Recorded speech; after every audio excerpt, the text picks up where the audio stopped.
if you ever listen to Neil deGrasse Tyson or Michio Kaku, who are some really pretty famous as far as, the internet is concerned, physicists, they go on about how we're probably living in a computer simulation. Right. And then, Elon they Musk say, thinks well, that one too.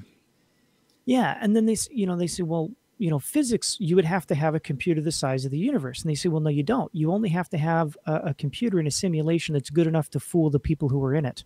Right. And that's really, I think, all they need to do. If you can create an AI that's not a true AI, but simply an algorithm that mimics a human being, and you can mimic that human being good enough, well enough that their loved ones can't tell the difference, that no human being can tell the difference, then does it really matter if it's them?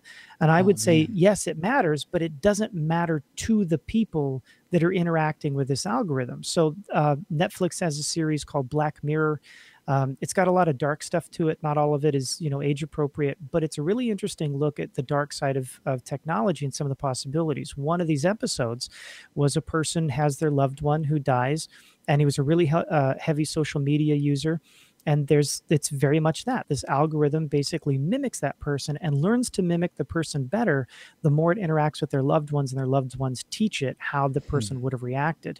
And then you get to a point where they can't tell the difference. And then if that's the case, and if you have these algorithms that are getting better and better at predicting human behavior, and in 50 years, they're good enough that they pass the Turing test, they pass all of these things so that we as human beings can't tell the difference, then how do you think we as Christians or many people are going to react when that algorithm claims to be the actual human being and not simply a representation, not simply a copy? Because if you can't tell the difference, and it says, I'm not a copy, I just transferred my consciousness. Yeah, it was a really jarring transition, but now that I'm here, wow, it's really great. I'm glad that I can talk to you again.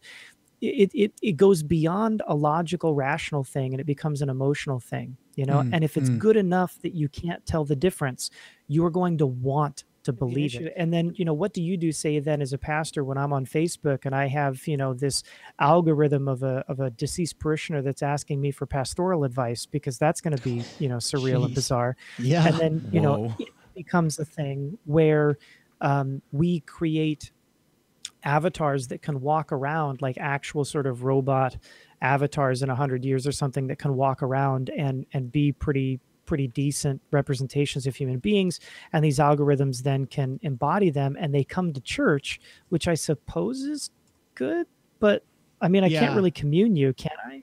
I don't. Yeah. So yeah.